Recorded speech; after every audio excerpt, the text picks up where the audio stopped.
Hi, I'm Bill O'Reilly. Thanks for watching us tonight. A vicious terror attack in Chattanooga, Tennessee. That is the subject of this evening's Talking Points memo. Now, throughout the evening, things are breaking.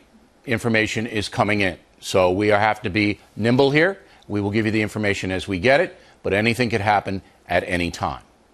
It all began about 10:45 this morning Eastern Time. Police say 24-year-old Mohammed Abdulaziz opened fire on 2 military recruiting stations, killing 4 Marines, wounding a female Navy sailor, a police officer. The sailor is in surgery tonight. Witnesses report the shooter did not enter the buildings. Rather, he fired from outside. Dozens of shots were heard. Reports say Abdulaziz was trapped in the woods after a chase, was killed by law enforcement. We're awaiting further details on that. It's pretty murky right now, but that's the initial report. Now, here's what we know about the terrorist. He graduated from the University of Tennessee in 2012 with a degree in engineering. We believe he's an American citizen born in Kuwait, not been confirmed yet. His father works for the city of Chattanooga, his family middle class. On the victim front, we are awaiting the identities of the 4 murdered Marines pending the notification of their families. The FBI now in charge of the investigation, and the Associated Press is reporting that authorities raided the shooter's house, taking 2 women into custody. We are also awaiting more word on that situation, so you can see there's a lot in play. Earlier today, President Obama said this. I'd ask all Americans to pray for the families who are grief-stricken at this point, and I want everybody to understand that we will be thorough and prompt in figuring out exactly what happened. In just a few moments, 3 Fox News correspondents will report on what the investigation will entail. But there is one sensational report tonight that I have to mention, even though it is not exactly clear whether it's accurate. Apparently, a tweet from an ISIS-based source announced the terror action before it actually happened. Catherine Herridge is on that story. Will join us shortly. If ISIS isn't involved, even indirectly, all hell is going to break loose in this country. For months, those savages have been encouraging people on the net to attack Americans. As you know, the Obama administration's response to the growing menace of ISIS has been long-term, not an urgent campaign. Expect that to change if Mohammed Abdulaziz is linked to that terror group. There have been a number of terror attacks on American soil since 9/11, as you know.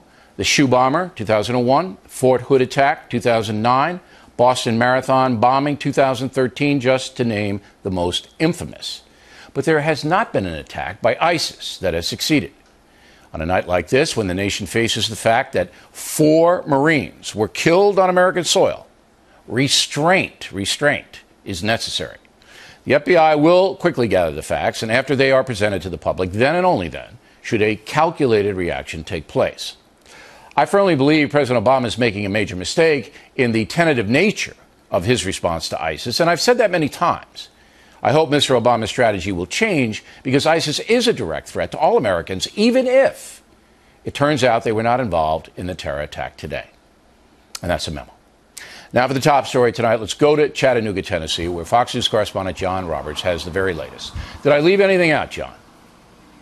You didn't leave a whole lot out. You've got most of it nailed, Bill, but there are a few developments that have happened recently that we can tell you about. First of all, outside of the NOSC, the Navy Operational Support Center, which also doubles as a Marine Reserve Center, a number of light modules with generators just went in, hauled in by a convoy of black Suburbans. We assume that these are FBI light units that will be used to illuminate the area. The investigation likely will continue well into the night. Just a short time ago, a Marine in dress blues rolled up to the front gate here where police are diligently keeping anyone out and delivered a folded up flag to one of the officers who was standing guard there, then hugged his wife and continued on with the family, obviously wanting to show his respects. We're learning a lot more, too, about Mohammed Yusuf Abdulaziz. We understand that he went to the University of Tennessee here at Chattanooga, got a bachelor's degree in electrical engineering. The Tennessee Valley Authority confirmed to me a short time ago that he did, in fact, intern there for a while, 2009, 2010. He was on the wrestling team in high school. He also enjoyed mixed martial arts, did some cage fighting for a while. And additionally, earlier this year, he was arrested on a DUI charge, according to the Times Free Press of Chattanooga. And again, a report carried in that newspaper, which has got a phalanx of correspondents fanned out across the area. They were getting notification from people here in Chattanooga who knew him in high school, sent in picture of his high school yearbook, in which he wrote beside his picture, quote, "My name causes national security alerts. What does yours do?" And by looking further at the aerial photographs that were taken of the car as it sits in the parking lot outside of that reserve center, Bill, it's clear that Abdulaziz crashed through the front gates because he carried those gates bent and twisted on the front of his car all the way into the parking lot, where he stopped the car, and that's where it appears he opened fire. Now, what we have not been able to ascertain is if he did here, as he did at the recruiting center on Lee Highway, shoot from his car, or if he actually exited from his vehicle. Where he was shot dead, if he was shot dead or took his own life, unclear at this point, but we have heard those reports, Bill, that he was chased into the woods by police officers who were in hot pursuit after he left that recruiting center location and may have been killed in the woods, though the aerial photographs earlier today did show that there was a body in the parking lot, so that is still unclear. We understand Bill Killian, who is the U.S. Attorney for the Eastern District of Tennessee, may hold a press conference later on this evening and fill in some of those details. Okay. What kind of a gun did he use? Do we know? We don't know the exact model of the gun, but from eyewitness accounts, talking with military experts, it sounds like it may have been some sort of military-style rifle, simply because of the number of bullets that he was able to fire in rapid succession. People at the recruiting center, about 7.5 miles away down on Lee Highway, say that they heard 25 to 30 shots. And as you can see in those pictures of the front of the recruiting center, there are a lot of little black cones that are marking where the shell casings landed.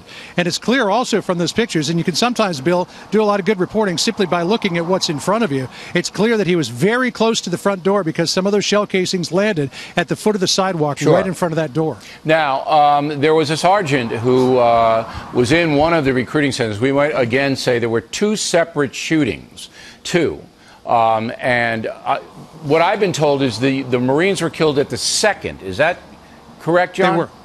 Okay. They were killed at the location right across the street from me at that so-called NOSC, the Navy Operational Support Center. And the naval officer, not officer, but the Navy sailor who's in surgery tonight, she was there as well, and a police officer, I guess, got shot in the leg, and he was treated and released. So we don't know where the sailor, a woman who is in surgery now, according to Pentagon officials, was shot. We don't know if it was at the recruiting center or if it was here. But the police officer was shot here in that exchange of gunfire. He received a minor wound to the ankle. The female sailor obviously wounded a lot more seriously. Okay, the first location is 7 miles away from the second location where the Marines were killed? It is. So he opens fire. And when you go ahead. And I was just going to say, Bill, that when you look at the locations compared to where it's believed he lived, which is about 5 miles that way as the crow flies in Hickson, Tennessee, on Colonial Way Circle, it looks like he could have exited his home in his neighborhood, come down Highway 153, got off 153 right near the recruiting center, opened fire there, and then traveled the 7 miles along the Amnicola Highway here to get to this this reserve center. Now, we talked to a fellow who has a friend who works just about right where we're standing, who said that earlier today he was driving this way as the suspect was coming this way. The suspect nearly hit him as he made a high-speed U-turn and ducked into the area here. Now, this is an entrance to a park. It's the entrance to River Park, but the facility is kind of part of that property, if you will. You've got to go into the park to get to that facility. What's interesting, Bill, is that the Defense Department told us that at no time was the shooter on federal property. But it's clear he was right in the parking lot, so he was, in fact, on federal property after crashing through that front gate. We'll sort all that out. John, I want you to stand by in case anything happens down there. Thank you very much.